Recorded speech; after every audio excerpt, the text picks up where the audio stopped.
from Rispa, who says, what does it take to be on the Women on Boards network? Yes, so I invite Rita to respond to that. She'll be of great help.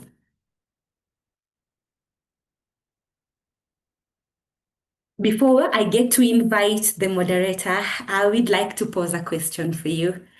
And this question is a poll question that will guide this conversation further.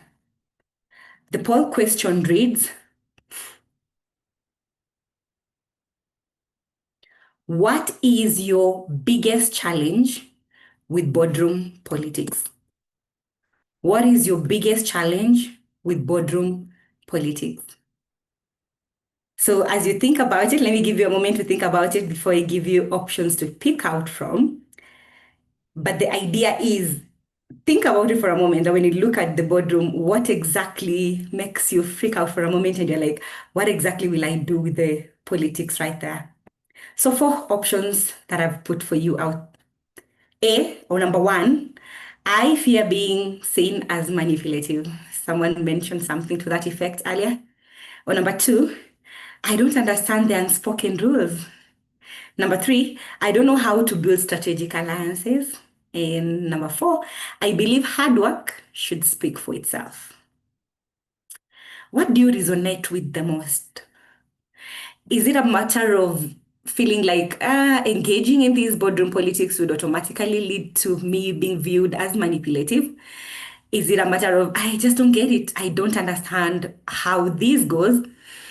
Or would you say you don't know how to build the strategic alliances? And so sometimes when we don't know, we feel like we'd rather stay out. And finally, you believe that hard work should just speak for itself. So I see a number of us responding with number 2, saying that you just don't understand the unspoken rules. And for those who have mentioned that they do not understand the unspoken rules, you're in the right room today, because that's exactly what we will be addressing. And there's something interesting that Marie has done here. She has indicated all the 4, that all of them are worth being addressed.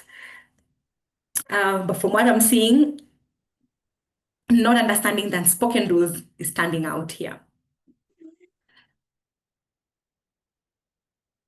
Okay, so I can see some questions are already trickling in, and I'd like to draw this to the attention of the team to kindly keep tabs of the questions that would come in. We will address them later in the conversation. Towards the end, we'll have a section for Q&A. But in case a question pops in your mind at this point, don't hold back. You may forget it by the end of it. Go ahead and share it. And in case we will respond to it in the course of the conversation, not to worry. Even better, actually. So in case you do have a question, go ahead and share it. But we'll have a Q&A session towards the end.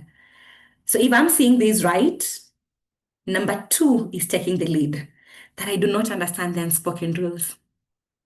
I do not understand the unspoken rules. I resonate with that.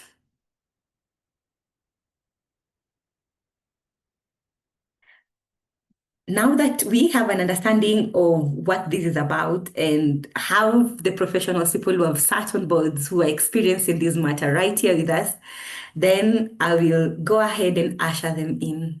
So to start us off, I will introduce our moderator, Dr. Wairimu Mrage Karani. Dr. Wairimu is a certified executive coach. As I mentioned earlier, she is one of the graduates of the WBN CDI-Africa partnership in the last cohort. And she's an influential leader, strategist, trusted advisor, and board level contributor with over 18 years of cross-sector experience spanning energy and renewables, currency and authentication, telecommunications, and technology and aviation too. So she's a PhD holder of strategic management and an MBA too, and brings systemic thinking lens to the boardroom and leadership, aligning people, performance, innovation to drive sustainable enterprise. Her leadership is marked by a deep commitment to ethical governance, digital agility, and inclusive future fit cultures. So her experience is really immense, especially in the human resource space. But I'll go ahead and mention some bit about her professional membership and her board experience. That she's a certified executive coach, a member of Women on Boards Network, and a full member of Institute of Human Resource Management, licensed HR practitioner, full member of Kenya Institute of Management, and a certified trustee development program, Kenya. In the boardroom, since 2013, Wairimu has sat on Resolved Leadership Advisory Limited, SGS Kenya Limited, Delarue Kenya, EPZ Limited, Lake Turkana Wind Power Limited, where she's currently serving, and World Vision as an organizational member. So with such wealth of knowledge, we are truly humbled to have you, Coach. And the stage is yours now. Please take the conversation away. Thank you so much. Thank you. Thank you, Sharon, for the warm welcome, and a warm welcome to everybody who's joined us. I can see we are currently at 126 participants. Wow. Thank you so much for joining. And I think this topic really resonates with everybody. And I think that's why there's a keen focus. So I'm joined with able panelists, and I'm happy to dig deep and just introduce them. I'll start off with Coach Patrick Obath. I think he's a well-known industry leader and executive coach. And in terms of credential, really, and membership, he stands at the top. He's a certified executive leadership coach. He has a BSc in mechanical engineering. He's a member of the Aspen Global Leadership Network, AGLN. He's also a member of the Institution of Engineers in Kenya, the Petroleum Institute of East Africa, Energy Institute and Institute of Directors in the UK, and a fellow of the African Leadership Initiative. Coach Patrick has over 15 years hands-on experience in corporate leadership and in boards. He's worked in quite a number of boards. Prior to this, he worked in the oil and gas industry in a career that spanned 35 years. Wow. He worked in senior leadership levels at Shell Oil in the UK and The Hague, and in the natural gas in Malaysia. He subsequently worked as a country chairman and CEO for Shell and Shell Tanzania. Patrick has a wide experience in management at both international level, and extensive experiences both social, government, and development issues. He's a regular resource person on governance, leadership, and sustainability issues across Africa. We know he's a highly respected member of the Kenya and East Africa business community. We've seen him quite represent this space, and is a past chairman of the Kenya Private Sector Alliance, KEPSA, and sits on several boards. I'll just mention a few: the African Alliance, Kenya Asset Management, Bupa Global Insurance, Java House Africa, TPZ Carsons, and he's also a vice chair of the International Chamber of Commerce. He's a non-executive director in companies involved in automotive, learning, ICT, international development, manufacturing, and FMCG sectors. So kindly welcome, Patrick. We are looking forward to your insights.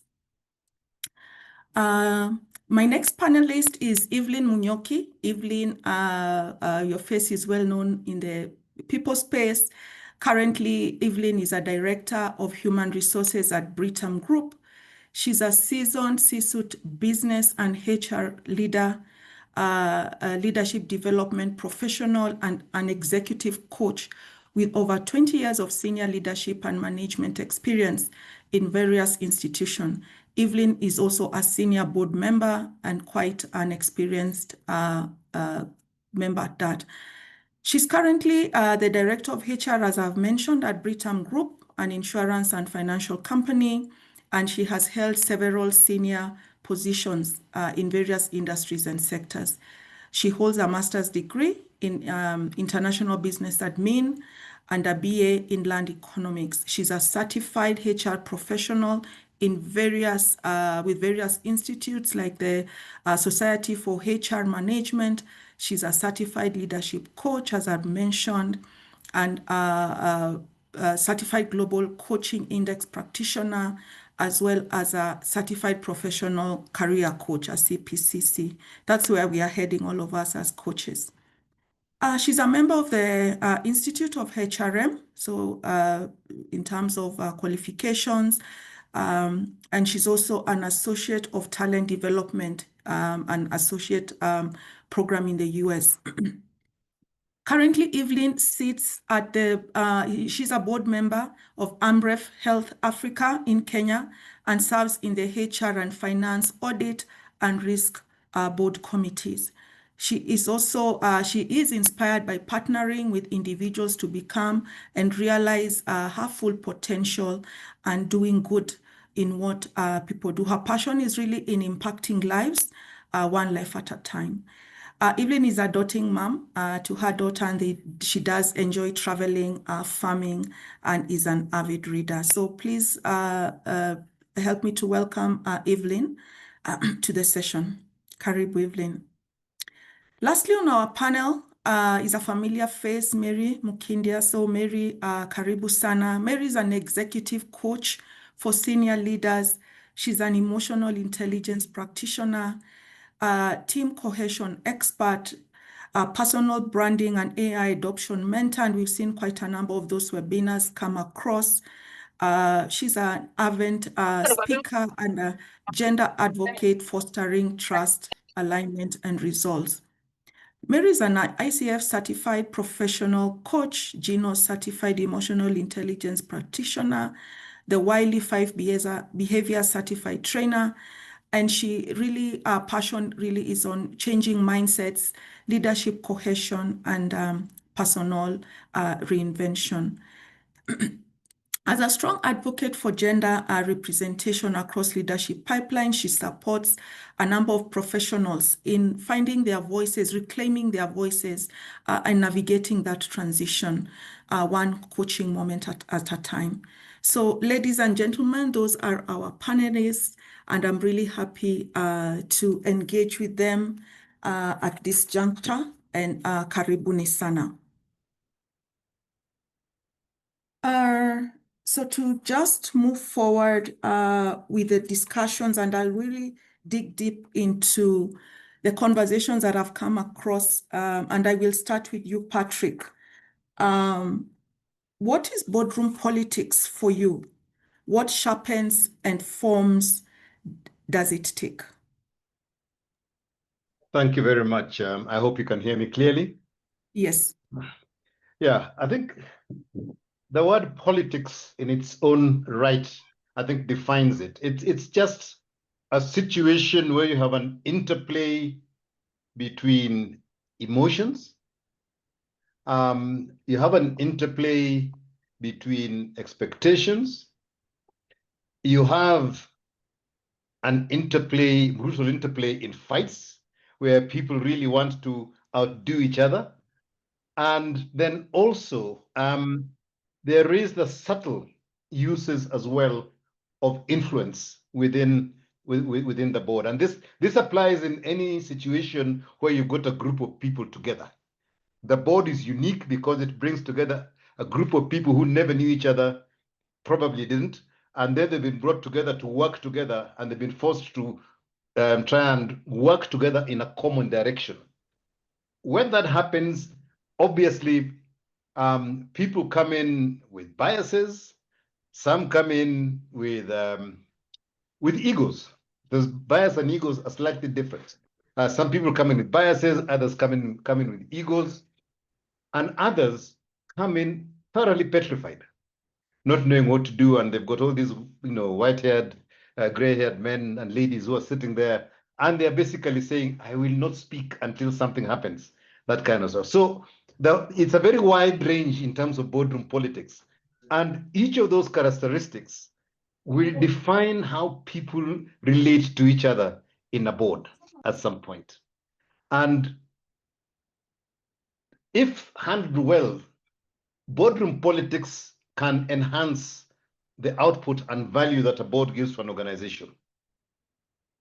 If it is not handled well, then effectively the board will just be a place where there's wrangles, people are talking at each other, whatever, and there's no output that helps the organization at all. And yet the organization has put these people together, hopefully to guide it into the future. So for me, boardroom politics is just those key things that people bring onto the table when they arrive in a room. And each of us who walks into a room as a board member comes in carrying, to one degree or another, all those things. And depending on how you're going to react to what is going on there, certain of those elements will be in the dominance and others will be in the background. And they keep shifting backwards and forwards. And I think that is really probably what you're going to be discussing, how those things shift backwards and forwards today. Yeah, so that for me is what boardroom politics is, moderator. Thank you, Patrick. Quite interesting. Coach Evelyn, when you've been in several boards, when did you first realize boardroom politics was at play in the many boards that you serve? And what did it teach you about power and perception? Thanks very much, moderator. Thank you so much. I also want to just recognize the various people who are here who are actually quite experienced as well. So glad to see a lot of familiar faces and names. But to go straight to your question, I think it's when you walk in with an agenda, and then, and now I'm speaking from the side where you are either the top management team, or you're actually a board member in a meeting that possibly you are not party to the other meeting that happened before the meeting. So I think it's important to know that the agenda might not really be the agenda that is in paper. And so you will always have some of the other things that are on the sidelines. And this is where, when you start to learn that, you start to do a bit of what is at play, first of all, what's really important, who is giving sort of the cues about what is really important and who holds that influence that you possibly need to figure out what is their positioning. So it's also about positioning, it's about posture, but it's also knowing that the agenda, it's almost like an invisible operating system, if you think about it, those boardroom politics. So when you recognize that there's another system at play, I think it just behooves you to be able to say, okay, so what's really important in this meeting that I'm about to have, or what positions have already likely been taken before the meeting. So there's agenda before the actual agenda that you see on paper. And I guess this is where, when you get into the meeting, then you realize, okay, fine. So which ideas are getting traction? Which ones are getting shut down? Who was part of the pre-brief, and who's passing on the mic in the boardroom? Yes. Then you start to realize, okay, so this is actually the agenda. And it's not necessarily a bad thing. I think it's just to be aware that there's almost an invisible operating system that is at play and that you really need to catch on. Now, you can catch on before, which is great, and this is what people would likely want to do. But early days, I think I really struggled with the fact that, okay, we have a very clear agenda. Where are we going off track? Where are we derailing? I mean, why is this person taking a very divergent view? And we thought this was the position. But later on, now you start to actually figure out that whilst there's something else at play, you also need to do your piece before the meeting. So whether it's cues, whether it's conversations you're having, whether it's also finding out who carries the power. And this power here could be also around who holds the microphone, and then who is able to pass on the microphone in the boardroom. Back to you. Thanks, Coach Evelyn, and you've really put it well. There is normally an agenda, the main agenda that is shared, but there's also another agenda behind the tent, which you're not privy of, and that's the one that we need to be cognizant of that fact that, and as you're saying, who is holding that mic and and that mic is gonna be passed on to whom. Coach Mary, you are in quite a number of boards, and just picking up from what Evelyn has mentioned, what are some of those assumptions about boardroom politics have you had to let go, even as you've evolved in your leadership journey? You're on mute, Coach Mary. Sorry, I just laughed a little and said, what an interesting question. first of all, I had to let go of the fact that from my Exxon training many years ago, I used to think decisions are made because of competency. The best decision, the best competent, the best meaning decisions will be made.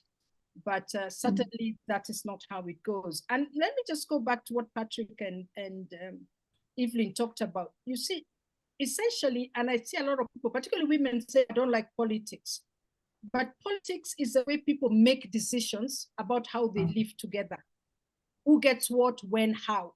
So when it comes to board politics, it's about how decisions really get made in the boardroom beyond that agenda. And therefore, it's about that power that influence those relationships.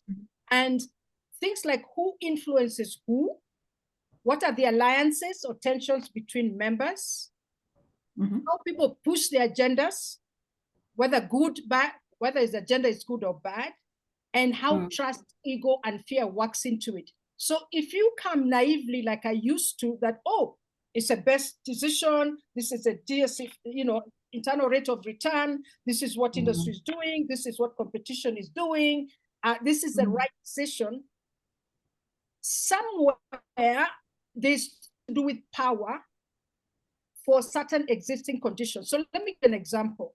I've seen, and particularly in government parastatals, sometimes in private, but a lot of government parastatals, and I don't know if Patrick will agree with me, a lot, and I've served in one, and then we had to try and really change the organization. A lot of the time, the executive team believes, and sometimes rightly so, they have all the knowledge, the executive. These are just guys appointed by government. Some are teachers, some are politicians. You guys don't really know or understand. So they want to run the organization as they see fit, as best for the organization. The directors also are coming with their mind frame. I represent the shareholder. What is the shareholder's interest? So there's a duty of care to the shareholder and to the organization. Whilst at the management, it's about the organization and themselves. And that's why you see in America, people being paid such huge bonuses and things. So that tension between what the board director is trying to do as their oversight and duty of care to shareholders as well as to the company, and what the management are doing so far as the company and what they want, there's that tension. It is a good tension. Conflict is good, it creates. So I guess I would still come back that I was naive to think that people make the best decisions which are best for the company, but it's not. It's what I want and what furthers my agenda, because at the end of the day, we are people. We also have our own personal interests that we want to further. So yes, it's never just black and white that the best thing will self. We'll all vote for the best decision. Even in recruiting, sometimes it's very funny when you see how people choose who's the best candidate. Yeah. Thanks, Coach Mary. And what I'm hearing is that sometimes it's not about competency. It's about the politics, the influence, the alliances that are as built as you continue in this journey. And I'll move to you, Patrick. Bearing in mind the conversation so far held, what internal compass or mindset helps one to decide when to speak up, when to hold back, or when to build these alliances behind the scenes? I think I'll start off from where Mary left. When you walk into a board, you come in and you may have all those ideas. I know what it is. I was interviewed and I've come in with the competences they expected me to have in that place. And you sit there, and your initial filter is based on what you think they hired you for. Right? And that's when you sit in there, and maybe for the first couple of meetings, people will humor you. They'll listen to you, whatever it is. You've come in, this newbie has come in, and be careful, because they're all sizing you up. And if you gallop along thinking, right, I'm now in a sweet spot, you're basically setting yourself for a big crash at the end of that particular time. So when you join a board, I think the first thing, and this is, I'm talking about my own internal compasses, that the things that help me when I'm going in. And I joined a couple of boards recently, and I still use the same thing. I think the first thing is, in the first meeting, listen and listen and listen. Yes. and listen to people. And sometimes what I do is I say, by the way, can you just explain that a little bit more? Which sets you up as somebody who listens and queries. So the first thing to do is to set yourself up as to what you want to be in the board. And by listening and asking questions in the first areas, people say, no, he may know those things, but he's not dumb. He's beginning to query a few things here and there. And just say, I mean, I am not an expert. And you've got to put yourself in the right place. You are not an expert, maybe in that board, but you've been brought in for a purpose, maybe for the skills that you have, which are not necessarily the skills of the business. They are the skills of, as I was telling somebody earlier on today, you come from the outside world. You've got a certain thing that you know from the outside world that you're bringing in. There are other people in that room who are subject matter experts, and that's why they've been brought in. And in this room you're sitting in, you've got to make all those things boil up together and then come out with the best outcome for the organization. Yeah. So to make yourself the kind of person that they will sort of think, yeah, I think let's ask an opinion of X. If you become the person who questions and learns by questioning, at certain times they'll also begin to ask you when they know where your strength is. And that sets you in the right place in the board so that you're not a floor mat or you're not the person who is talking too much and people want to shut out of discussions. So I think that's the first thing in terms of just making yourself relevant in the space that you're going into in a board. I think the second thing is, and a lot of boards are very bad at this, they don't bring you the material early, is to read, and understand the subject matter that you're going to talk about. 90% of the people who sit in the board never read material. They wait for somebody else to come and talk about it, and then they ask a question of what you've said, not what was in the board paper. Yeah, so read and understand and know what is going to be discussed. And when you do then comment, you make sure that you are asking a question, say, on this page of this, whatever it is, there's a statement that CEO you made.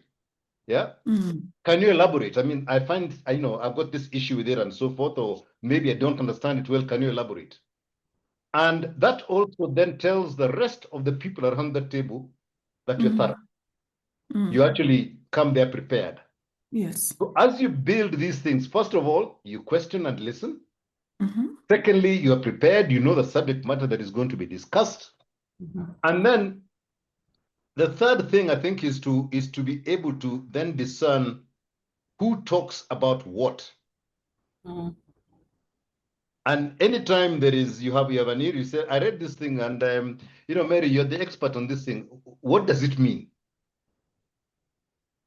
And what you're doing with all these activities is basically building these invisible threads of bondage, of I don't call it bondage, but friendship, and whatever it is with the different people in the board. And over time, you settle into a groove that you're actually a trusted member of that whole place. It's not about bashing this and doing this and everything else. It's being very, very deliberate about how you sort of tease these relationships out of people. And that's a soft politics, how you actually get into a place and you basically worm your way into the center and become relevant in that space. So as you do that, you build your persona within the board to an extent that within a year or so, or even quicker, people will seek you out during the break and say, by the way, you talked about this thing the other time. That means that you've actually got home because somebody has remembered a statement you made 3 meetings ago. And they're now bringing it back to this place and they want you to be the person to front it because of maybe the way you speak, maybe the way you present it, maybe the sort of the nuances you put into a particular thing, and you're building alliances there. I could go on talking forever, moderate. Lakini, let me stop there. Quite interesting, Coach Patrick. And what we've had so far is that you must question as well as listen. You must read the relevant materials. You show up with knowledge. And lastly, you have to discern and really talk about what's relevant. And that's how you become somebody who is taken seriously. Coach Evelyn, I'd like us to build up from where Patrick left about discerning. How do you discern between what's politically smart and what's personally authentic? Okay, so thanks for that. I think we're just building on to what Patrick has mentioned. I think it's and maybe just to add 1 or 2 points on that, what he said. Okay. Is just the understanding of who holds the influence actually helps you map the power dynamics in the room. So really, like he said, you're clear about who's talking about what, who finally calls the final vote, and who actually then continues to, like sometimes in a board, you find that there's one person everyone looks at every time there's like a very critical decision point. Then oh, that's where the power lies. So it's actually being able to map those kind of things in your mind around where do the power dynamics sit. And by the way, there could also be those ones who, because in a boardroom, you're not necessarily, it's not about titles, it's also about the personalities that come into a room, the egos that come into a room, the interests that come into the room. So when you do that, then you're able to say that there are also some quiet influencers. They might not even, never ever speak a lot, but there will be the ones that actually you find out that, wow, this was actually influenced even way before, but people value what it is that they have to say. And they might even speak last and really throw things completely in a different direction, and sort of people follow. Then the other thing is just positioning. One of the things that is just, how am I framing my ideas? How am I showing up? How am I engaging? And Patrick has really covered that in quite a bit. But how do you also pre-wire some of these messages and be able to also build on the, not necessarily where you come in and you trigger someone instead of actually building on something. So I think being able to manage that relationship currency in the board is very, very, very important. And then of course your personal brand. How do you posture? How do you, your energy levels? Because I think also you can find you kind of wondering what happened to particular people. They show up, maybe they don't have clarity about what it is they're talking about. But also your confidence as a board member, I think, is important, being able to project that in. And Patrick already covered that. But to go to what it is that you talked about, I think it's been very clear about when you have, for me, I go to quiet power. I think that's when I start to think about, what does this actually mean for me in terms of influence? What is my strategic presence? And I'm here to make sure that we have an aligned position. Not everybody will agree with what it is that you're saying, but what is the alignment that you have, or that you can get in terms of a commitment. Then also the integrity of your own governance, I think, is important, because that kind of starts to separate you from anything that you might find to be not in line with your values, or in line with even some of the governance processes, because I think it's important to have that also at the back of your mind, sort of helping guide the fact that is your, almost like your internal guide, but also separating between being, this is personal and this is what it is based on politics. So first of all, is being able not to be trying as hard as possible not to get triggered by things that and politics will always come up with things like you may be undermined. I've seen that maybe with sometimes women board members, or even someone who is sometimes overlooked, or where your views may be dismissed. How do you deal with that? You don't necessarily overcompensate with volume. I think your quiet power is to be able to come back and say, it's actually not personal, but you actually are not retreating, but you are reframing, you are redirecting whatever it is that is being talked about. The other piece, and that obviously is important, because every time you retreat, then there's people always think, okay, fine, it's fine. Every time you become the floor mat that Patrick was talking about. The other thing is on quiet power is when you have your internal clarity, it's very difficult for you to be sort of someone said bootlicker. What is the difference between the bootlicker the politics piece. And it's very interesting when you watch the dynamics when maybe a chair says, oh, I think this is a fantastic idea. And maybe the person who really wants to use flattery says, oh, absolutely brilliant, you know, as usual, your insights are absolutely invaluable. So you possibly know that the person disagrees with the chair in a different forum, but because they're doing this, it's how do you become authentic as a board member? Now, every truth has its place, and I think this is another thing that I also make sure that I separate also my real personal views as well, but also what is in the best interest of what it is that we are trying to do. Questions I ask myself really is, will what I'm talking about shift the outcome? If it doesn't, then is it in the right place for me to talk about? So even if I feel strongly about something, but is it going to shift an outcome? Secondly, is my contribution anchored in purpose, or I'm just dealing with my ego? And that's really important. If it's anchored on purpose, then go ahead and have a position, align, find a way to also use the allies who are in that board meeting. And then maybe sometimes it's better for someone else to say what it is that needs to be said. It's not you always has to be the person who speaks up. In the sense that maybe someone is better positioned to say it. And what this does is that it doesn't take away from any person in the boardroom. But if I need to speak up, then I own it with clarity. But if it is someone else who is better positioned to say it, then I support that. I make sure that I'm also being an ally to make sure that whatever it is that needs to be said, I empower or I align to that position. So I think I have to constantly play the part of making sure personal, so that you know. Politics are not personal. Policy is not a bad, like a dirty word. It can serve its purpose, and it does serve its purpose to get the right decisions or the best decisions for the organization, bringing in all the interests that people have in a board. Thanks, Evelyn, for that. Quite extensive, and I won't. We'll just move on to the next question. And even before we do that, my takeaway is that quiet power you've talked about. You don't need to be the loudest in the room, just that quiet power. The other takeaway there is reframing, redirecting, and retreating. You know, sometimes when you sound off these things in your view, in your mind, you are able to process them, and then you show up again, having digested, and you show up differently in conversations. Thank you so much, Coach Evelyn, for that. Coach Mary, we now want to just get to a practical example. Probably you can share with us a time when you successfully navigated a politically sensitive situation.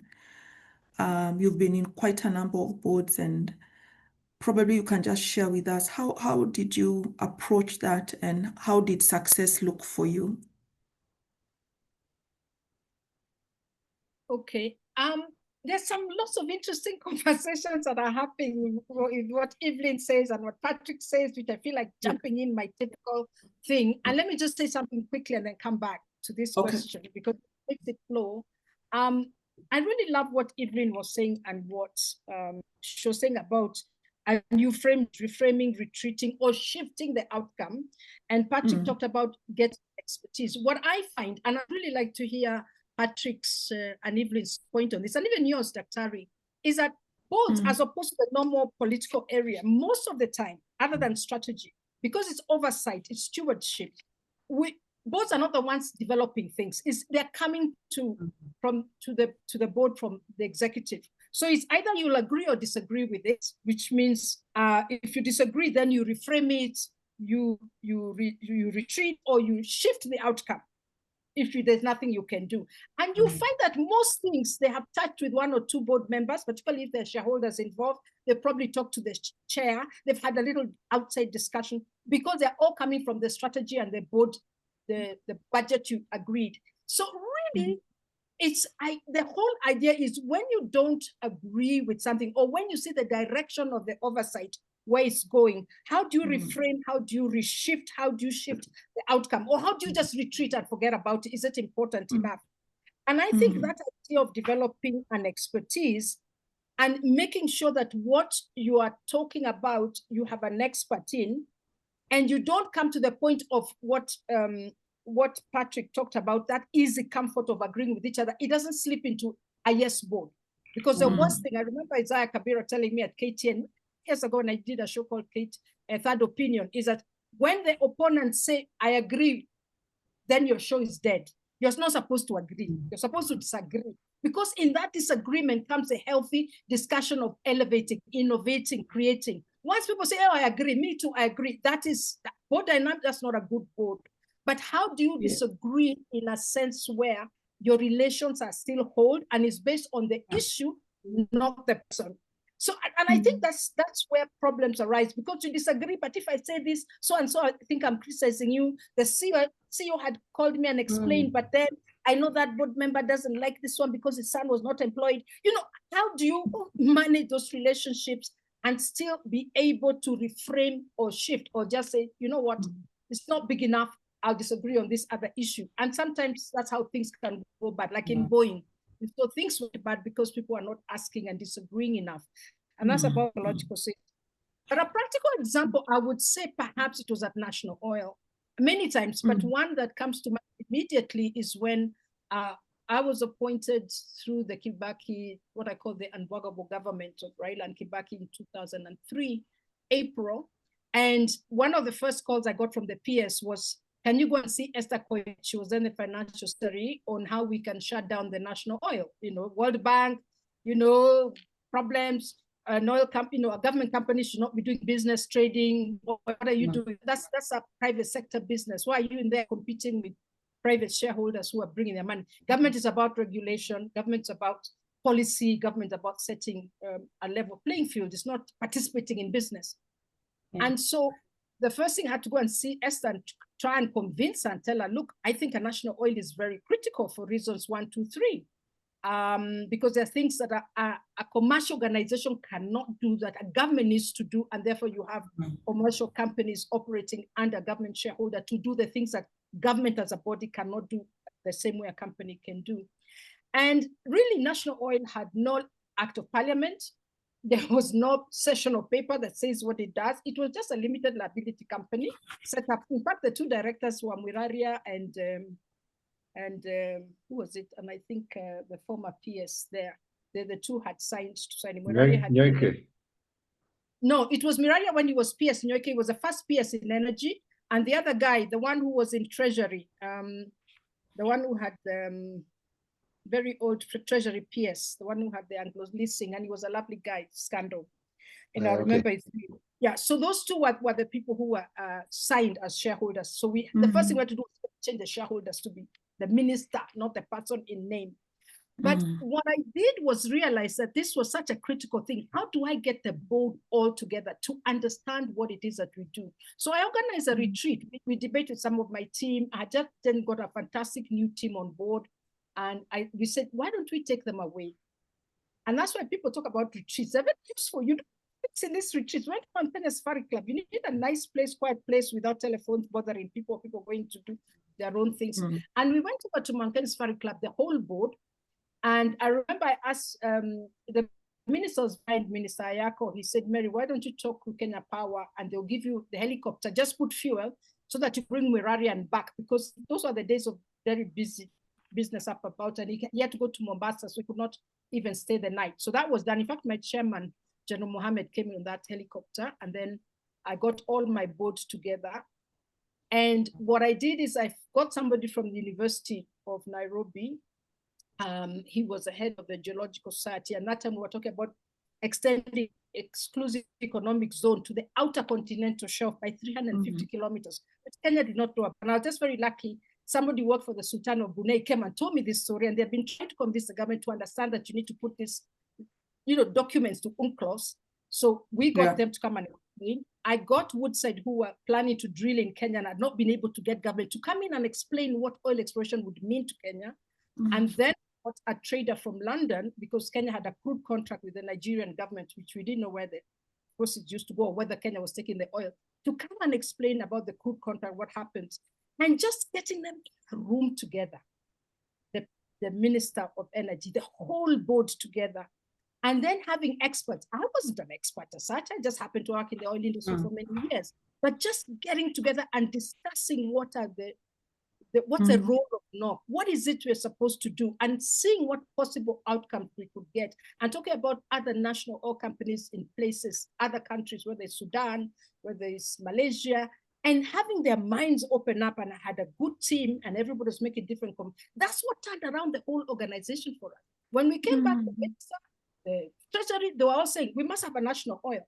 And that's what got the goodwill to go back and that decision to actually dismantle and close national oil, which has already been signed off. So that's a kind of one example where if you all get in sync and look at the bigger picture from a helicopter point of view of what truly you're supposed to do, and people focus on the idea power as opposed to personal power, which is what we tend to get sometimes, as Evelyn was saying, you can get very good outcomes. But you need to pull away from the daily and you need to have a real idea of what you want to achieve. Yeah. Thanks, Coach Mary. Quite profound and an excellent example, which I think we are all aware of, and which really is quite a strategic move that you did there. Patrick, Evelyn had mentioned about this, something to do with political currency, a political currency. So as we move to just digging deep into the emotive part of that. So what does relationship currency mean to you, more so from a political view? And how have you built and protected it over time? For me, this whole thing about relationship currency is about authenticity as a person. You have got to have your moral compass that defines you, and you stick to it. And it's got to be good. It's got to be something that it can be bashed from all corners and nobody can take it apart. Because that's the first place that people will try and hit you if they want you out of the way. Personally, whenever I go into a place, I never argue with anybody. If you're sitting in a board, I have never raised my voice against anybody. I have never called them this. I've never done, that kind of, the non whatever it is, non-verbal signals that you have when people say something, right? You've got to just be yourself, right? And recognize that other people are themselves, right? And listen to what they say, not what you think they're saying, right? And when that happens, when you listen and you don't listen and think what it is that they're trying to say and respond to what they say, it makes life very easy. So building up this relationship currency, it's all about people being comfortable with you anytime. Yeah, and in life, I've always said my simplest thing is be happy. I'm never ever angry with anybody. I know Mary is exactly the same. You just you love people, you smile, you do whatever it is. That creates a lot of relationships within a board, and anyway, I mean, what's within the board, but anywhere else. And when you see somebody down, whatever it is, I mean, you say, hey, what happened? You're not looking, you're looking sad today. You may think it's interfering in somebody's space, but they just smile up all of a sudden, and they say, no, I was just thinking of something. But because you've noticed that, and they were being pensive and everything else, it creates a relationship. It creates, and you keep building up on that currency anywhere you go. And if that becomes you, that is what people then say, Patrick is this as a person. And people forget about the discussions you have on the board and everything else. They know you as who you are. And that is what comes first. And if somebody says, we like a board person, I'll tell you the right person to come is so-and-so. Yeah? They will be very good on the board. They're going to stop this. They're going to do this. They're going to calm people, whatever it is. So they talk about the things that nobody wants to listen. But when people say that that's what you are, it then makes people think, yes, I think we have a problem on the board. And I can tell you 99% of the boards need somebody like that, right? Because a lot of boards have got what I call the toxic politics. where people Yes. are trying to sort of, Yeah. outsmart each other and be cleverer than Yeah. somebody else, what have you, and everything else, Mm. rather than being simply a board that functions for the best interest of the company. And when you hear a company is doing well, you have the latter kind of board, a board that is gelling together, they're happy with each other, and effectively they all have a very good relationship. Mm. I'll tell you, I've sat on several boards, and recently I told one of the board guys, I think we should have guys and girls, I think we should have we should hold our next board meeting on the SGR, and then we spend the weekend in Mombasa and come back. That's our retreat. Guy said, "What do you mean on the SGR?" I said, "Of course.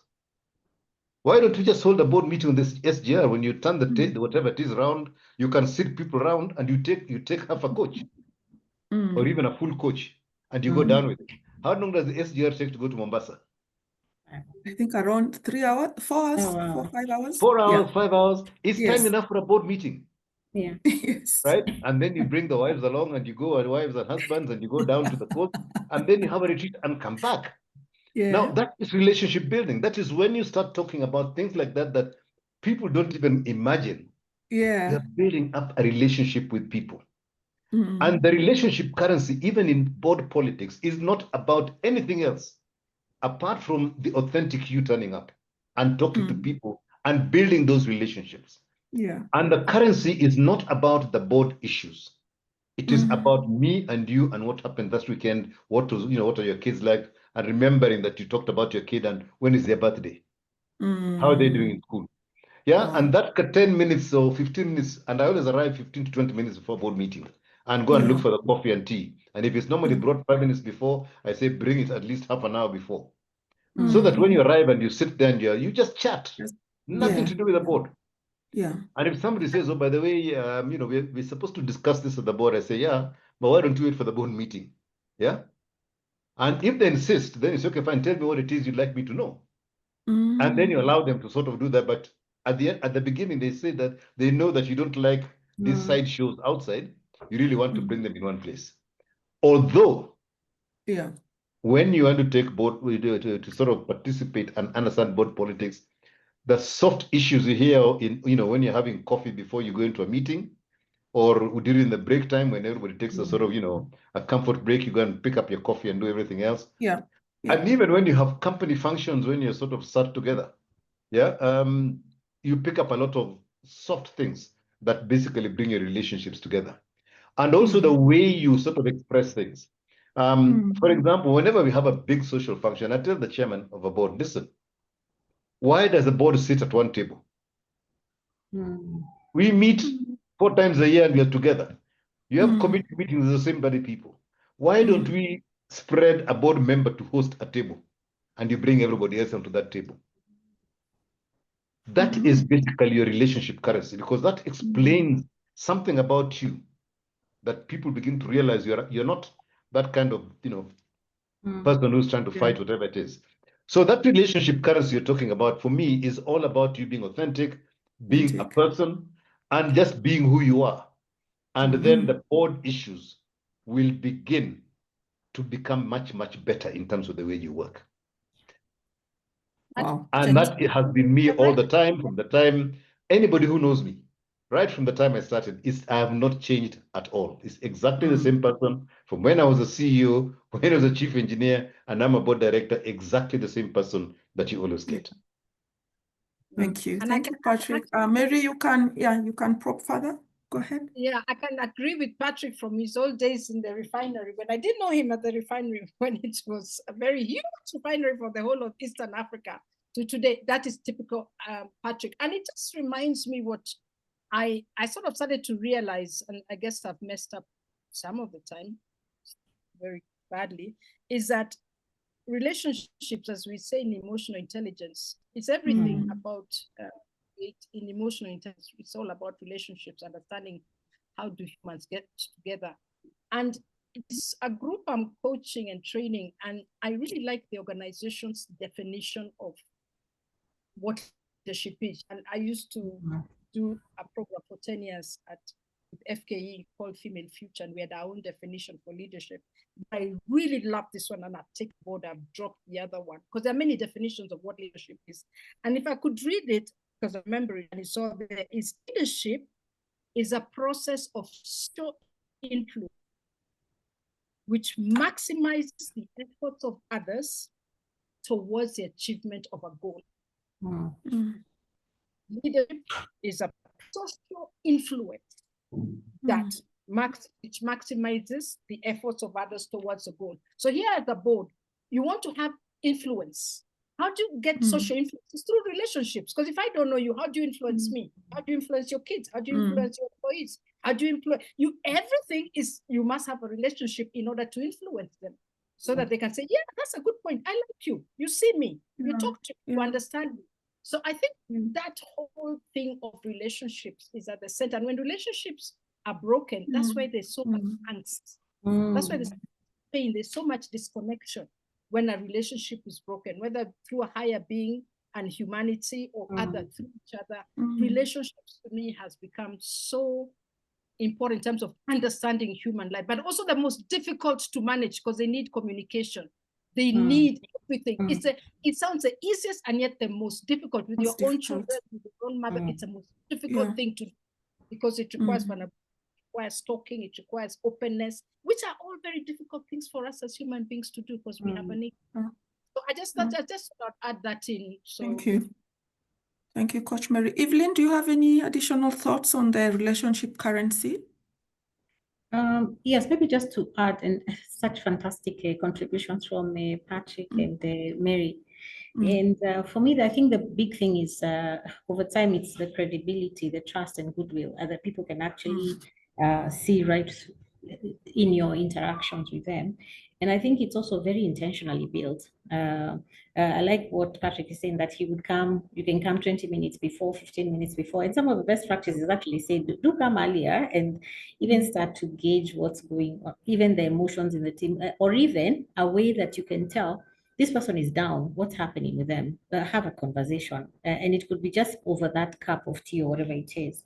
But the other thing I know about relationship currency is that, first of all, people will be sort of quote unquote willing to spend on you, because there are days that you will actually need an unexpected ally to give you an endorsement. For example, they'll give you their airtime when you have something to bounce off, or even their backing when the stakes are really high. So it's intentionally built. I think it's important to have that. And then the other last part of it is that also your reputation becomes your currency, because as you say, this person is authentic. That's how they know them.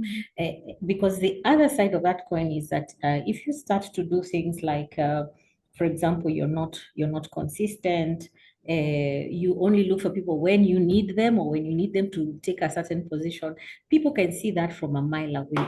And they'll know this is the only reason this person actually is even seeing me or speaking with me or wanting my position in terms of what it is that their interests are. So this is actually intentionally built, this relationship currency, and it just takes the trust, credibility, and also just goodwill. People know that you're coming from a good place, not from a place where you want to manipulate them, which is quite not a very pleasant thing to find out, that someone has been manipulating you, or someone has only one interest, and it's only their interest. They're not interested about your family, the things that matter to you as a person.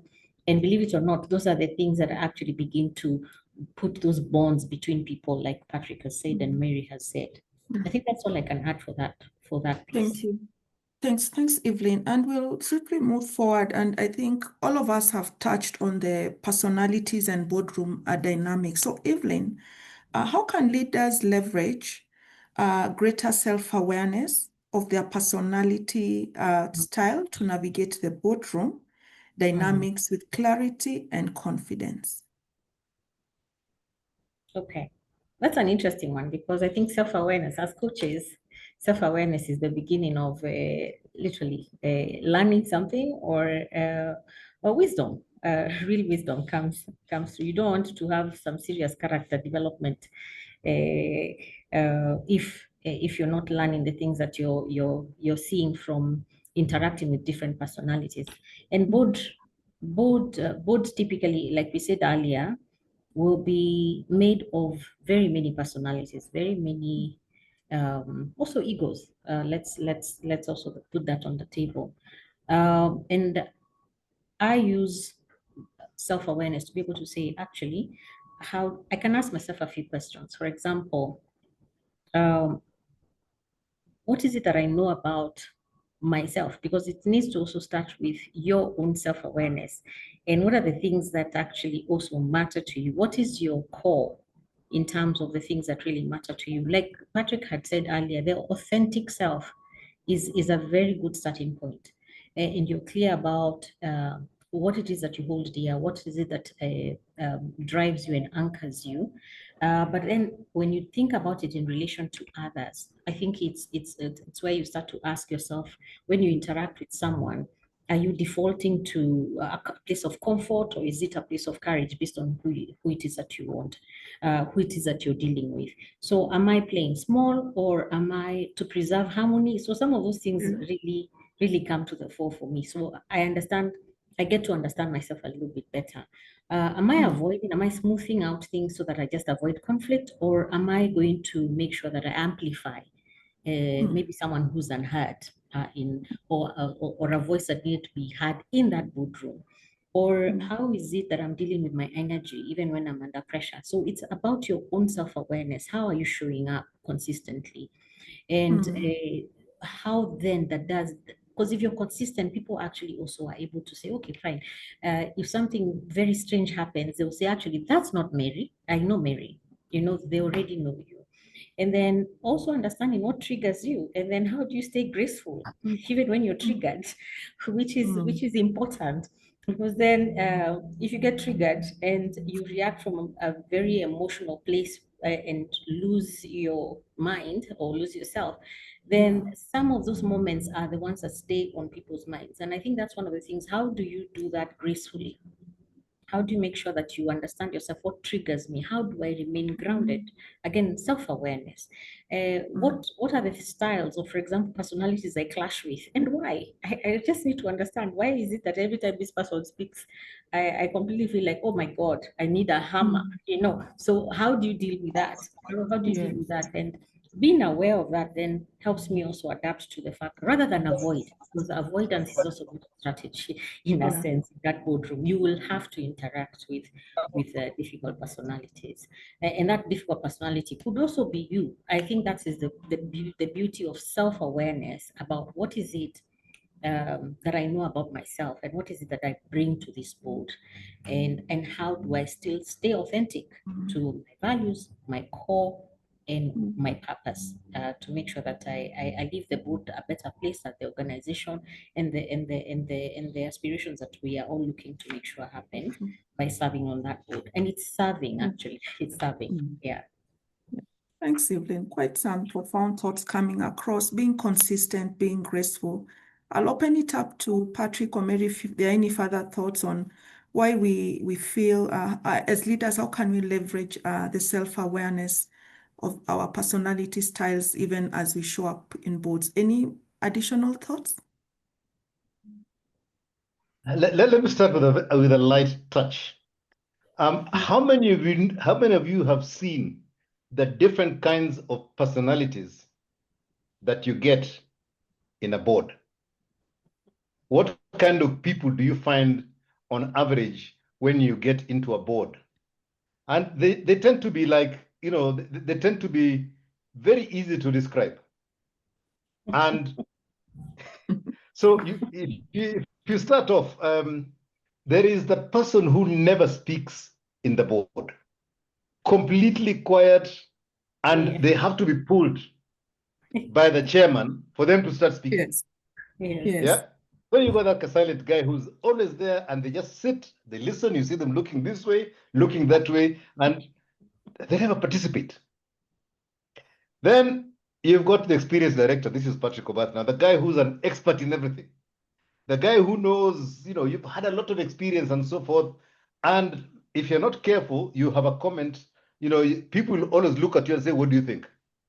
And you jump into that thing of saying, I know, I did this, I did that, I did the other. and whatever it is. So that's the expert, the experienced guy, and that every board has one of those people that you have like that. And then you have the guy who knows everything. There's that guy who says, no, this, this is what so and so meant. The minute they finish speaking, right? They come up and say, this is what they meant. I think this is, and they always paraphrase what the previous speaker has done. And that's their job, and that's all they do in the board. Yeah. So mansplaining. Yes. And then you have the guy who will just talk and talk and talk. And really, all they are doing is talking and not adding value. Whenever there's a break and people are thinking, that person just jumps in and fills a gap, right? And so you have that guy who's always talking. Yeah. And sometimes even when somebody else is talking, they're talking to somebody else next to them. And that's what they do. That's another type of director that you have. Yeah. You have you got the obvious guys who have always got who are financials, anything, whatever it is, they've got them in, and they've got an answer in an equation. Right. And then you have them there as well. They'll always have that. Goodness. Then there is that thinker. The one who he's always there, he or she's always there. And then when the chairman or whoever it is coming to a conclusion, they say, I have a question. When you think you've finished, somebody else just jumps in. Oh, there's something I'd like to say. They've always got that. They want to be the last person in the proceedings every single time. And then there's those of us who believe in the power of this thing. They'll be sitting there with a pad, and as people are doing whatever it is, they're just subconsciously writing and writing and writing. And somebody writes for 2 hours. And whatever they've written now will be regurgitated in the next meeting. They will remember whatever it is, and especially when you're talking about, confirming the minutes of the meeting, they will remember every word everybody said. They've written it down. So, and there's the other one who is always the one who's trying to sort of sort out fights in the board. If people disagree, they say, no, come on, why don't you do this, and then you do this, and you do that, and this and the other. That's their specialty. So everybody appears in a different way in the board. And all those particular appearances that happen in the board is part of what is called board dynamics. That's what makes a board work. Each of them, whilst they may be grating on your mind, they add value. They add value in one way or another. And a board chairman has to be able to put all these people together to get value out of that discussion. And remember how you can extract the strengths of each of those type of person in a board. So for me, when I turn up, basically, I sort of, having seen all these things, I basically turn up being who I am. And I think it's understanding how you can add value to that conversation in a board. I hope I've gone round very far. I hope I've come back to answer the question. You summarize it so well. I don't know, Mary, if you have any additional thoughts. Or which one are you? Maybe you start us and tell us which one of all those mentioned, which one are you? The quiet one, the talker? Of the quiet one. Alcoholic, but not sure. I am the truth sayer. I'm somebody who gives uncomfortable truths, and I will just be out and say, hey, come on, guys, let's admit it. And there's always that person who says, look, last year we said this, blah, blah, blah. I will always have my minutes. I've read. I know what you said last year. I say, come on, you guys. So I am that truth sayer, and sometimes it's worked against me. And sometimes I'm also not very self-aware. Evelyn, I can be triggered when I think something is right and I'm refusing, and I know what we're trying to do, and I become.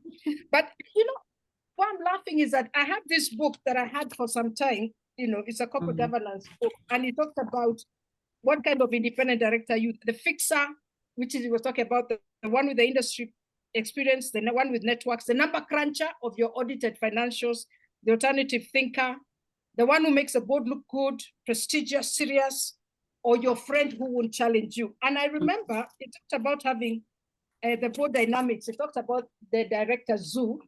And Patrick, just to amuse you, the talkaholic you talked about, the talkaholic, love to talk. I don't have to say anything in order to talk. Then the bully, the one I know best, I'll tell you what we must have been here before, pay attention. The ostrich, the one who doesn't like arguments, my neck jangled when people talk. Then you talk about the tourists, that's usually in government boards. The one who, I don't know anything about the company, I'm just here to hear. I'm not emotionally engaged. I'm just a sightseer. Then there's a monk. He talked about the monk, the vow of silence. We have those. The silence one. The owl will only appear occasionally. And my appearance coincide with my key events and photo sessions. And then, of course, the ones who's doing this for trading. I don't think you get that in commercial boats. Then there's a VIP. The one, I don't have time for boats. I'm on 15 boats. Again, you will not find that in commercial. Maybe you find it in the state. You know, every board needs somebody from the AGs. It needs somebody from Treasury. So there's a one. So I really loved what Patrick was saying. It made me laugh, and I remember this book I have on governance. Over to you. All right, thank you so much. I think that it was quite elevating. We're almost getting to an end of our moderating questions, and we want to explore the role of coaching in boardroom readiness. So this question goes to you, Mary. How has coaching supported your journey and your ability to navigate boardroom politics without compromising your values? I guess I started boards in a long time ago. I think it was 2002. And I only became a coach in 2017. And probably then I'd gone through maybe 15 boards or 17 boards. But let me tell you, the coaching has truly made me aware of what Patrick was saying and what Evelyn has also pointed out and came out in Patrick's first answer. It's really listening and asking questions, because that's what all coaching is about. You want to be a good coach, you listen. I have difficulty sometimes, but listening. And people tell me, man, I'm a good listener because I always talk too much. But still, really listening and actively listening and trying to understand what's going below that, iceberg. And asking the right questions. Because like I said, boards will hardly bring their agenda unless it's at the strategy. So are you asking the right questions? Or sometimes management will try or the executive will try to overrun the board with too many papers. I have had 49 papers, 55 papers for a board meeting with the appendix. And I remember, Patrick, you remember George Washira, he used to say, technical knockouts. You're knocking out the board technicalities and technical things that we understand. When you find board papers are coming late, when you find there's so much jargon, there's so much technical work, what is it? You have to try and shift through those and really keep your eye on the oversight and the keeping to the strategy. And that's where good questions with good coaching brings about. What's the right question that will unveil something? You may even know it through the board dynamics. You've heard this is happening, but how do you ask the right question without coming like a policeman and auditor? I heard, because you can't say that, to pull out from this much information, say, how did you arrive at this question? Could you tell me the strategy behind that and the number or the argument and the rationale, given that industry doing this, or I've seen our last research say this? That now pulls out those issues. And that's where I think a good board member really flourishes and is able to have the empathy, not try to look like an expert, but ask a question to elicit that discussion so that more can be understood and therefore better decisions are taken. I must say, I don't think I'm very good at it, but sometimes I want to go straight to the point. Come on. I've seen Patrick do it. I've seen other board directors do it. And it does require a certain sense of experience, of gentleness, yet firmness to pull out those issues. And then people will then answer that and know that you're only just about the issue, not the people, not the behavior. It's the issue you want to discuss. So I would say coaching is really great. Yeah. Yeah. Patrick, if you could maybe give us your thoughts on how would you coach a struggling leader, a struggling, let's say, board member who wants visibility or influence at the board table? What question would you ask to help them shift? For me, it is always what value do you think you can add? Or what value do you know you can add? Which basically gets them to examine what it is really that they're there for. And it will eventually put them into the space where they feel powerful in the board and are able to then contribute and start from there and then build themselves up. That for me is always the one that I've had people, even boards where I've sat, and you found people just the quiet guys, the monks who are not doing anything. You've got to sort of have a coaching conversation with them so that you bring them into they begin to be effective and participate in the place. Yeah. So I have found, that depending on the kind of person that you're dealing with in terms of trying to bring them into the board, the coaching questions are different with them. And each one is based entirely on their personality, what it looks like. But if they come to you and say, oh, I want to be a board member, what should I do? That's a very difficult one. That becomes a whole coaching journey of several weeks. But just a simple coaching for somebody who's already there, who just needs to change and shift to become more effective. Normally, if you know those types that I think I said and Mary has talked about, if they sit in one of those types, it's always just shifting them so that they can expand and become maybe 2 or 3 of those types of people in the board space. Yeah. All right. Any comments from the panelists before we wind up this Q&A session? Sorry, the topic of discussion. Before we move to Q&A. To make a comment on the coaching side, I think that is the role of what coaching actually helps you, especially in this boardroom politics. Yes. I think it's being able to, even your own just political intelligence, instead of just plain dirty, it helps you sort of navigate those waters. And then also being able to influence, because it's one of the key skill set that comes through coaching as well. How do you influence without alienating people in as you sit in a board, or someone you don't agree with, or someone you're completely at cross purposes when whatever perspectives that they hold. But also speaking truth to power. I think this thing about speaking truth to power and having courageous conversations is part of the thing that both Patrick and Mary have spoken to, where you're able to actually have some courageous conversations, being able to challenge structures, challenge some positions, and especially where ethics and integrity are concerned. I think that's a really big one. And then being able just to continually cultivate some of the political capital, whether it's relational, whether it's things around emotional capital, whatever that is. But coaching really helps you build that with intention. And then the last thing is also it protects your integrity, because you're so grounded in your values. One of the things about coaching, because of that self-awareness, you're able to really understand yourself. You have an internal clarity for yourself.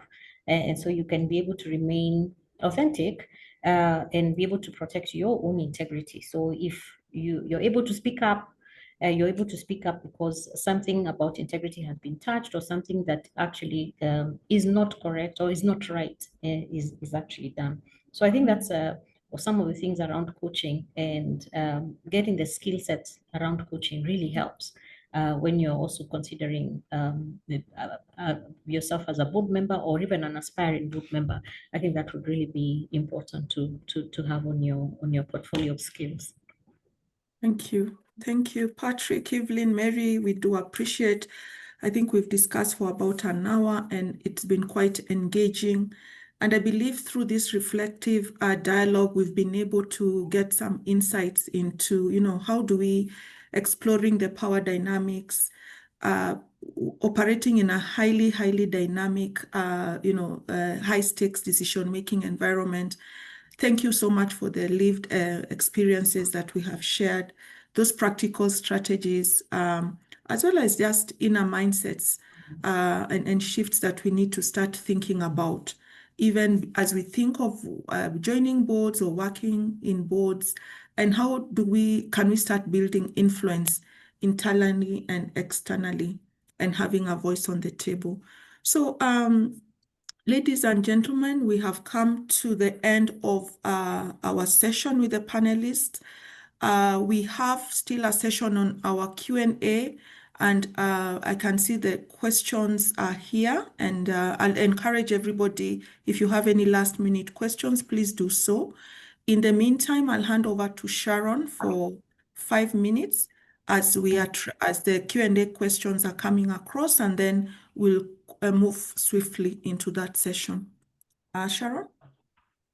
Yes, thank you so much, coaches. You've truly put together such an interesting sharing, and we're truly delighted that you've been keen to share with us your experiences, your realities, the beauty of what this journey has been. So I do have a question for all the attendees. Are you trying to make your grand entry into the boardroom, or have you been at it for a while? So another question. Do you desire to build a relationship currency, awareness, a self-awareness that would allow you to effectively navigate dealing with different personalities? Do you desire to master a gentleness that's not too gentle, nor a firmness that is not too firm in your board interactions? Then there's something special I have for you here that I'd like to share with you. The 4 people in this conversation today, the moderator and the panelists, are all certified coaches.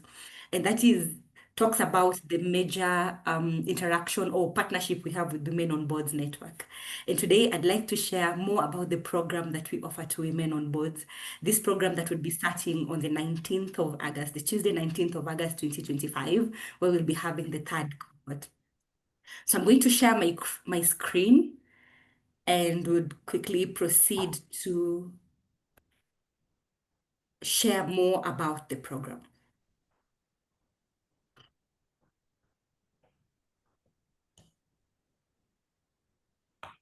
Okay. So this is the Global Executive Coaching Diploma. And upon graduating, the coaches become certified executive coaches. A little bit about the program, that this is a premier ICF accredited global coaching diploma, specifically designed for those designing a human-centered executive market in the marketplace. So these include CEOs, MDs, general managers, directors, head of divisions, and the equivalent, who are seeking to multiply their leadership impact and legacy. So it's designed for CEOs, general managers, MDs, business owners, directors, and head of divisions, aspiring external providers of leadership coaching, management consultants, or leadership trainers and consultants. So here is the program objective: the desire to multiply executive coaches to meet the growing demand for senior level executive and leadership coaches in Africa and the world, to enhance the capacity of human-centered leaders in Africa, for Africa and the world too, and to accelerate and elevate the leadership contribution impact legacy in Africa. So this is what you receive in this program: an ICF accredited global certification with 150 coaching education hours, coaching teams with faculty on need basis, 10 mentor coaching hours, 7 group and 3 personalized, leading color energy profile. You'll get to understand more about personalities as you've had the coaches share today.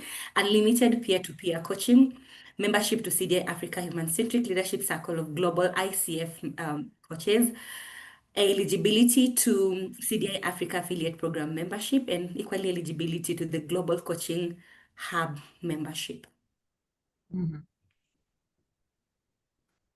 So when you think of the learning support mechanisms, this is what we have: comprehensive manual and workbooks, practical experiential learning, supervised coaching practice provided by ICF accredited practitioners, instructor demos by experts, personalized coaching gyms with faculty on need basis, pre-recorded videos, unlimited peer-to-peer coaching, coaching case studies, dedicated administrative support, group mentor coaching, coaching practicum opportunities, and continued learning opportunities as well.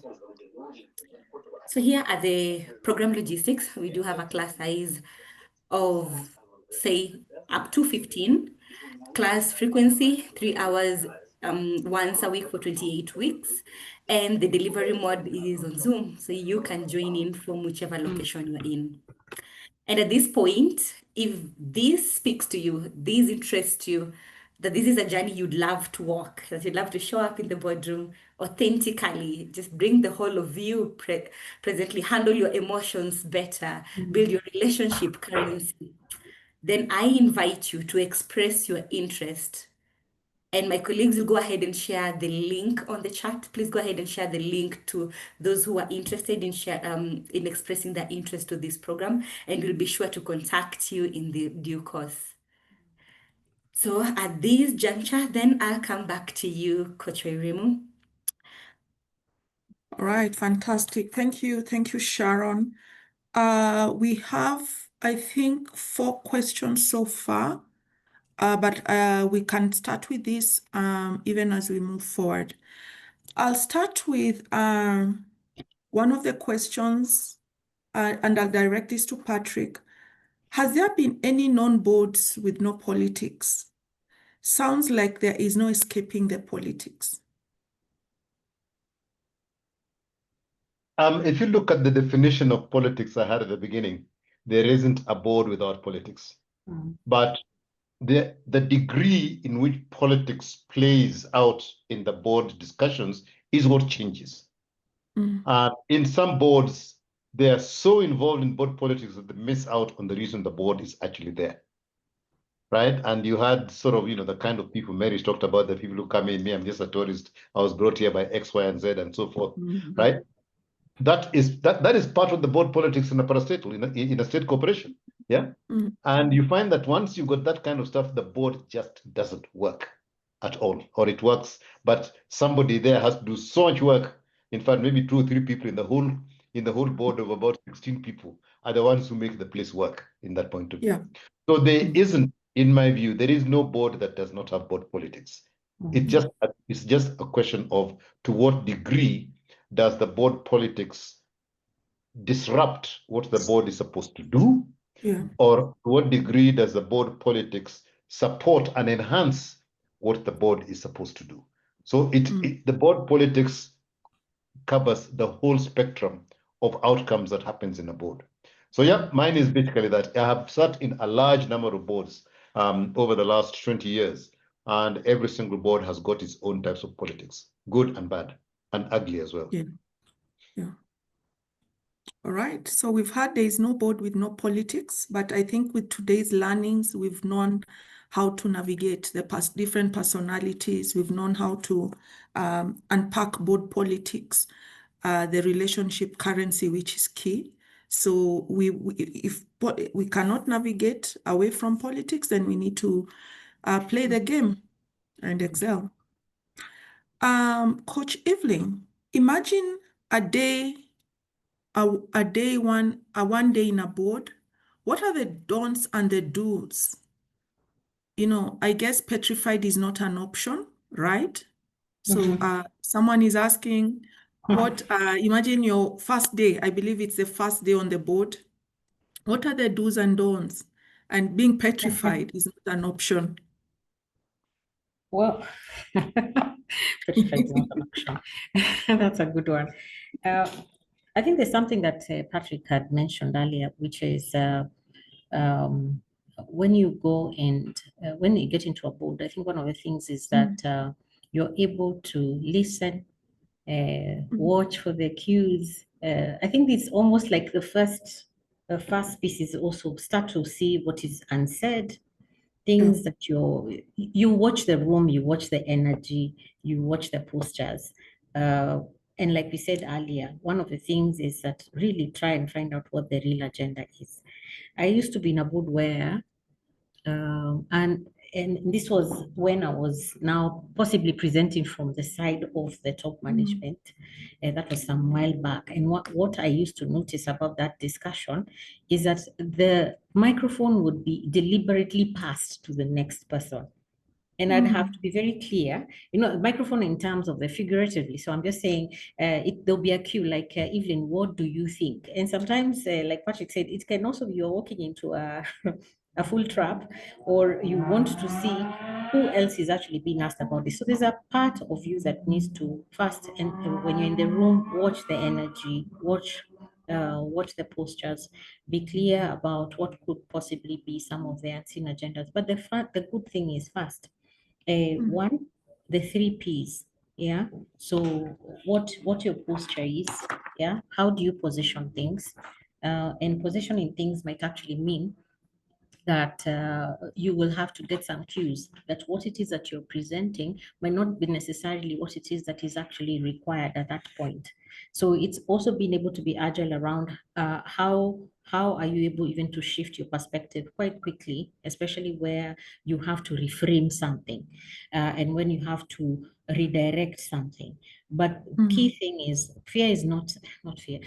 Terror should not be the emotion that sort of guides you. I think it's being able to, you're anchored in yourself, you've read the room, you've read the energy, but also the way that you are positioning something, the power that you carry, but also being able to be clear about what perspectives are being shared. So those 3 Ps for me are very important. What is that posture I'm taking? How am I positioning this matter? And also, what is the perspectives? What are the perspectives that are being shown in that meeting? The first meeting is always a bit daunting, but I think after a few sessions, like Patrick said, you'll be given some honeymoon season. But after some point, especially if you're on the other side, it's possible that you also don't have a very good first time, because some boards can also be quite brutal for a first timer. As a board member, though, I think what Patrick said earlier was, can you just, sometimes it's good to listen, figure out what's going on in this board, especially as a new board member. And that helps because you read the room, you read a lot of things in the first meeting, and then building your own capital now starts, whether it's your political, your relational, your emotional, that really should help. But the first meeting, go in with confidence, go in, but make sure that you are able to read the room. All right. Mary mentioned something, if I might just say, the emotional intelligence. A lot of the cues are quite unsaid, and sort of you have to really, really be intentional about what is it that you're seeing and what it could mean, and then how then you actually position anything that is also directed at you, because it's important for you to be able to respond without choosing running away. You may want to choose a position of courage. What is it that is required of me in this board, in this session? So I think I'll leave it at that. But I think I'll put them on the chart. I think it's important. Those are the ones that I use. So what is it that I use in terms of my 3 Ps? Yeah, to help govern my emotions. That would be most useful. Thank you, Evelyn. Yeah. Mary, so the concern on personalities is still there, and I think I can see it through the questions that are coming about what is the ideal personality, and especially in boards where these different personalities are playing politics and moderating on the politics. So which one would you say, how should one show up? How does these different personalities impact you and in the board? And how should one really show up? And I'd want to tweak it a bit once you answer that. We know boards are largely male dominated. Yeah. How would from a gender perspective, how should women show up, especially when it comes to these different personalities and being a woman yourself?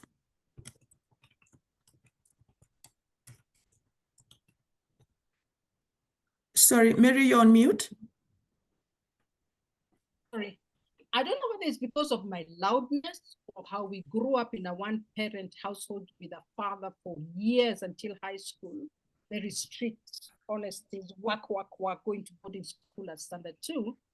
But frankly, the male question, I have always said, men are pretty much straightforward people, and what I used to do was hide my femininity, wear black, blue. I don't think we should do that. I think if you like color, wear color, be yourself, but be sensitive to your environment. But I think it's your mind, is how you carry yourself, is what Patrick was saying about being prepared. Women are always over-prepared. Absolutely necessary. Read your notes, be prepared, listen, but don't be afraid to ask questions. Our problem is, oh, what does somebody mean? What if I'm asking the women as aggressive? We've got to take that thing. You are a board member first and foremost. You're a manager first and foremost. Being a woman is a second personality, third, fourth. You're a mother, you're a Christian, you're a Hindu. I mean, those are just roles we wear interchangeably. So you're there as a director. So for me, in terms of the ideal personality, I have been evolving. And I think it just comes back to, you have to be authentic. You truly have to find your space. As Patrick had earlier said in the first question, what is it that you're good at and you have the strength, they saw the value in you? You're bringing something, an expertise, a knowledge, an intellect, a strategic mind, a questioning, a truth sayer. What is it? Grow into it and develop that, but always read, listen to everybody. One of the mistakes I think I've made, and I still sometimes find myself making, and I think it's important, is that both sometimes get into the detail, the execution, which belongs to management, to the executive. And that's because we're given many papers. So you start reading them and you start wanting to solve the problem. And for us who came up like Patrick through the corporate cycle, the huge multinationals, we know about the problem solving. That's what we were brought up on, you know, dealing with issues. So I can tell you anything about everything because we were really taught to be all-round managers, trained here, abroad, everywhere. So we can slip into, and I often can slip into the executive. I start saying how we can solve the problem. I can see the problem, let's do this. And you have to really stop and get back into the oversight and say, this is not my father's company. It's not my company. I am one of many directors. Even if I feel passionately about that thing, it is better to get there slowly with everybody than for me to put my point because I know I'm right. Because sometimes I know I'm very right and everybody agrees with me. But at what cost?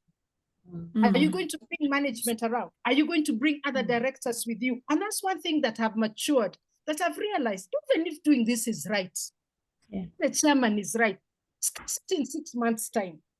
Let's go there next year. We have to do it now. You know, the world is not ending today. Because sometimes, having been from Exxon, execution time, profits, you know, it's an American company, it was very much, you know, profits today. We never did any strategic plan 5 years. It was next year's profits. So I think understanding, which is more of an African, more of a Middle Eastern, more of a Mediterranean, that we're seeing the bigger picture. And it's better to go the journey with everybody. Like Confucius says, if you want to go far, you know, if you want to go fast, go alone. If you want to go far, go with people. So that to me is the biggest lesson that I've learned, that you don't have to do what is right and everybody knows now. Yes, of course, it's legal safety. Wait until everybody's with you. And I guess I can see Evelyn smiling because HR is exactly the same. You have to carry the group with you. Politics is the same. You have to carry the country with you. Otherwise, you can be a leader out there alone and everybody else is behind. And that for me has been probably one of the biggest lessons I've learned about, it's not necessarily being right, is have you gotten everybody to buy in and is everybody ready to buy in, and that's when you move. Thank you, thank you. Our last question will go to Patrick, and it really touches on that. Patrick, do the rules of engagement change when the board is heavily male? The rules of engagement change in a board all the time. There isn't any specific thing that makes it. But if you go to the old boards where it was all about males wearing sort of, you know, hunting jackets and smoking cigars with sort of brandy at the back, that defined it. It was basically, you know, an old boys network. They'd sit there, they talk about their stories and everything else, and then the decisions would be made, and that is it. They would not have a board meeting. It was just a meeting of friends. That's what the old boy network was, and that is the board of 20, 30 years ago. Actually, no. Probably even 15 years ago, it was still like that. Yeah. But the board has moved on. And where you've got a lot of males in a board, you will find that that whole ego, you know, who's better, whatever it is, tends to be one of the great things that plays out in the board, in the subconscious. But that is what tends to play out. When you begin to get diversity in the board, then those the sort of the male defining characteristics tend to get shoved in the background so that they look good to the other people who come into that room. Yeah. And it doesn't matter whether it is you know, it is women coming in or younger people coming in, even younger men coming into a board. Sometimes, you know, you find people looking at them from the side, you know, when the first time they come in, who's this coming in here? Where, you know, what kind of experience do they have, etc. So, you know, the composition of a board these days, I think, has moderated a lot of what I call the sort of, you know, the various issues that used to creep in of ego, you know, knowledge, what have you, everything else. And people tend to sort of try and look good to the, you know, to the diversity that sits around the board. I sit on boards that have got both extremes. One of the organizations that I sort of that I chair has got 5 ladies and 1 man. Right? So what kind of dynamic do you get in that kind of situation? Yeah. And this was intentional. It was basically the business. That's what the business needed, was that the female touch. And there's something about it that there. And certain businesses need a 50-50, 60-40, whatever it is. And it's good when a team within the board recognizes that these are the skill sets, the soft skill sets that are required to be in a particular organization. So yeah, so when you've got a lot of men, be careful, because it's all about ego and looking good.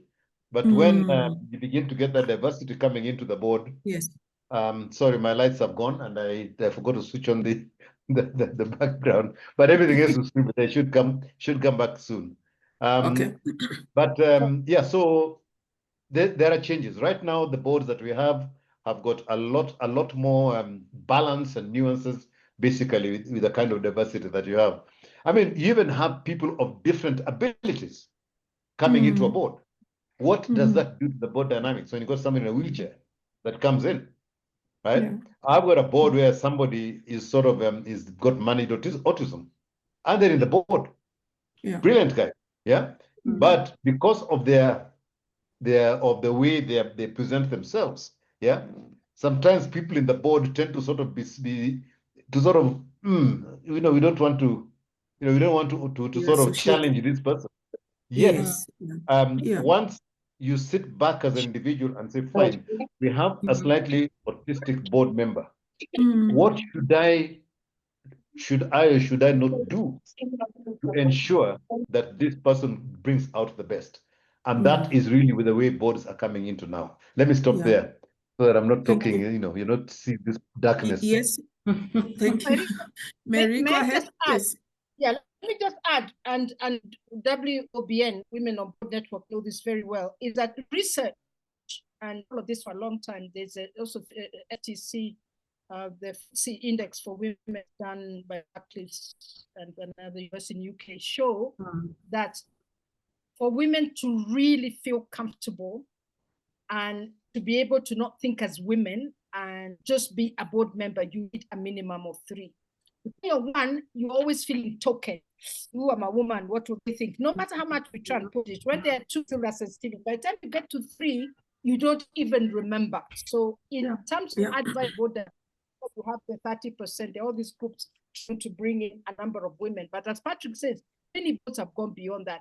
But really, and there's been empirical ROI return that boards with women have actually got a higher return, and that number is 3+. And they monitor the FC for women in the UK, monitor all the companies in the FTC, the stock exchange, and the top 100 and all the others, and even the chairman. And you can actually see empirical data that women, in terms of where you have women on the perform better in every aspect. But the number, the critical number, if you don't want to feel tokenism. And the reason is, as Patrick said, we bring a different perspective even in hiring panels, as Evelyn knows, you say have different people from different diversity because they will see something else. We tend to hire people like ourselves who think like us, who've been to the same school, because just so comfortable. That's what we know. But when you have somebody from northern Kenya, somebody from the coast, somebody from Nyeri, somebody from Kericho, where it rains every day. The guy from Kericho doesn't understand why you don't have water. It rains every day. What's the problem? So those perspective and that diversity is what brings a richness to the solutions that both are grappling. Yeah. Thanks, Mary. We need to move, but there's one last question that has come through, and Evelyn, I'd like you to tackle it before we can do.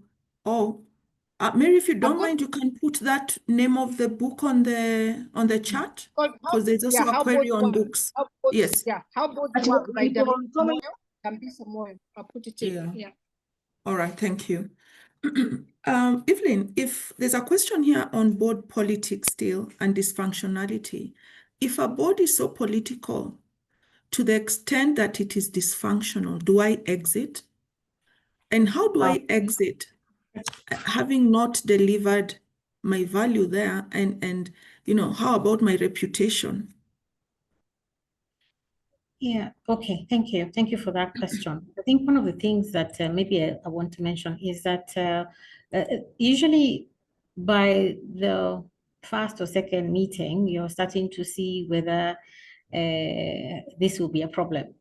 You start to see the way decisions are being made. Now, for example, I saw someone saying where the CEO, for example, is the key shareholder and they don't believe in the function of the board. It could also be some of the way decisions are made that you only become then a rubber stamp or something. Let me give you some of those examples where you become a rubber stamp for decisions already made outside of that boardroom. So it actually negates then your role as a board member in terms of the fiduciary responsibility that you have, because that then becomes a problem. And what is it that you can then do to make sure that you are dealing with that matter, obviously with the maturity it requires, but also with you having been very grounded. So one, your oversight role as a board member is actually at risk, and you can see here for sure there's possibly zero accountability. Then you need to actually be thinking twice about how is it that I can, especially if you know that it is an issue that you might not also be able to speak truth to power, or actually the person you should be speaking to actually is actually also possibly involved.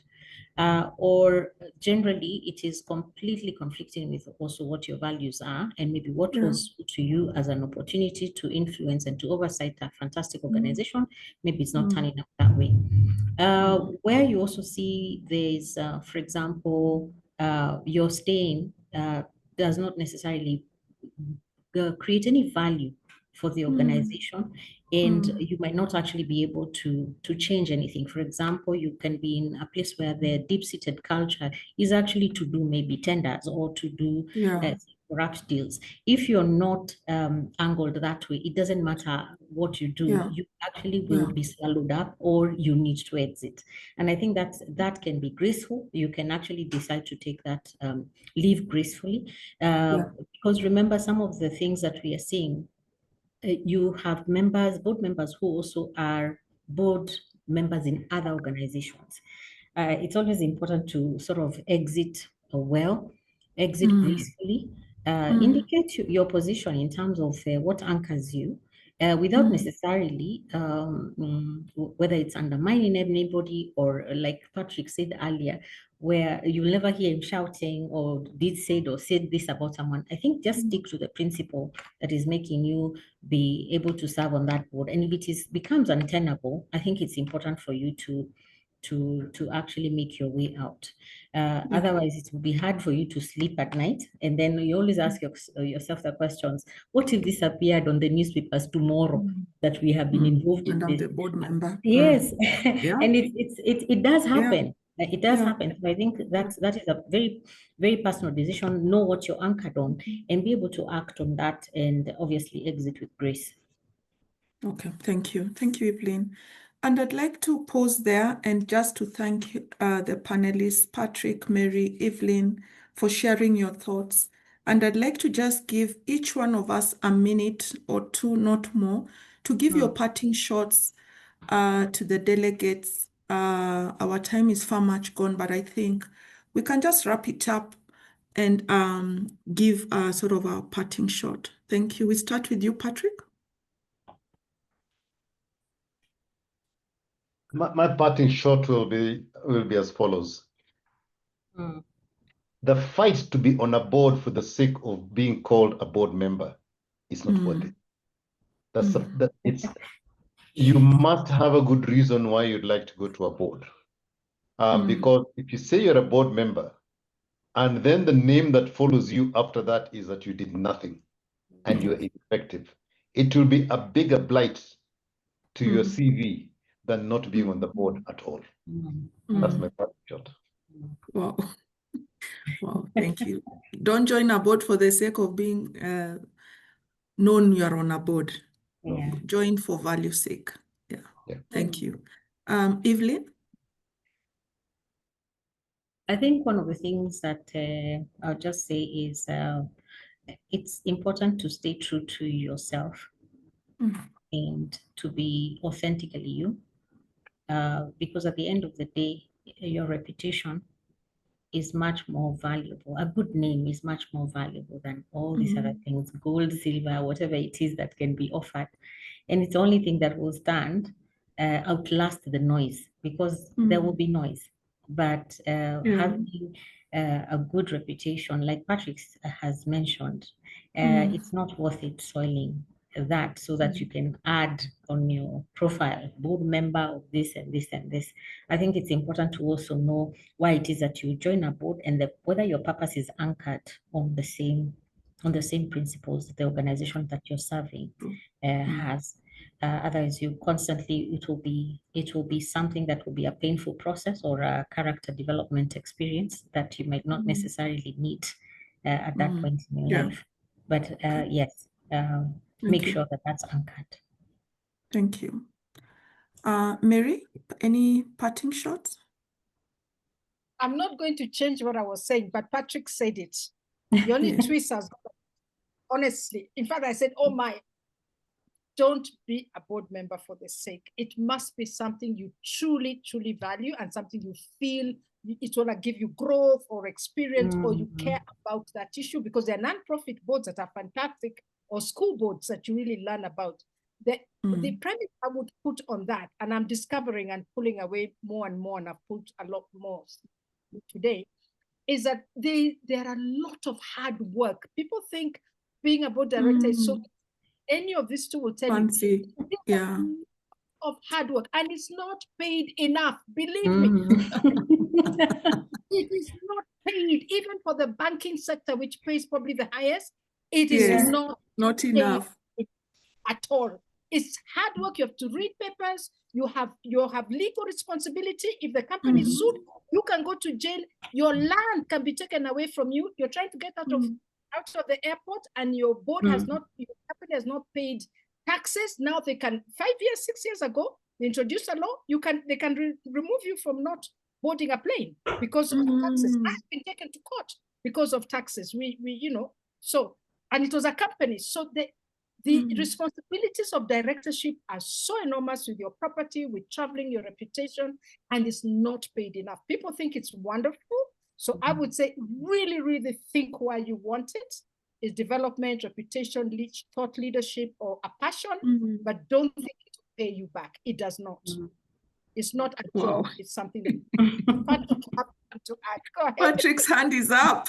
You want to add something? Oh my, you've opened up a can of worms, Mary. I just want to support Mary because I have been in a situation where on a board, I was being investigated by the Serious Fraud Office in the UK as a board member, and also by the Directors Institute as a board member, because something happened in a company where I happened to sit on the board. And the investigation, the way it went, we would have either become the criminals or the saviors. As it happened, because of the governance style that we had and the type of board we had done everything right. So eventually we became state witnesses to the people who were actually had committed the thing in the company. But at the board level, we were the ones being held accountable, and that's why they started investigating us first. Yeah. Whilst we knew that those were the guys who had done something else. So, I mean, what Mary is saying, don't think it doesn't happen. It has happened to me, right? And this was almost 10 years ago. But every time I applied to be on a board, I include that story, especially when you're doing a fit and proper to become a director in a bank or in an insurance agency or something like that. They ask you the question, has a company ever been bankrupt when you are a board member? Yeah. And my answer is yes. And then I tell the story. Because that is correct. It shows that actually at that point in time, we did the right thing despite the fact that the company went bankrupt. So be very careful. When you walk into a board, those are some of the risks that you open yourself up to. Thank you. Thank Wow. you. Profound. Profound. Thank you. Thank you. With now, I think let me also give my parting shot. I think if there's one thing, ladies and gentlemen, we need to walk away with today is that, and really this is a real secret, is that power dynamics are not inherently toxic. They're simply human. And so we need to be intentional when we are showing up at the board. I think that has clearly come out. Don't just show up for the sake of a title. We need to build allies when we get there. Yeah, don't just be the one with the pen and all these personalities we've talked about. We need to understand the unspoken. There are some vibes you get and they necessarily not be spoken. So understand the unspoken. And always remember, boardroom influence isn't about the loudest voice. It's about being very strategic. We need to be strategic. So thank you so much, our panelists, Patrick, Evelyn, Mary. I do appreciate, I've enjoyed my session. Thank you for the time. And also for the delegates who are able to join. Asanteni sana. Even as I hand over to Sharon to wrap this up officially. Sharon? Wow. It's amazing, coaches. We've truly had an amazing moment with you. Thank you for taking your time. And for everyone in attendance, more than 120 of you are still on the call, more than 2 hours later.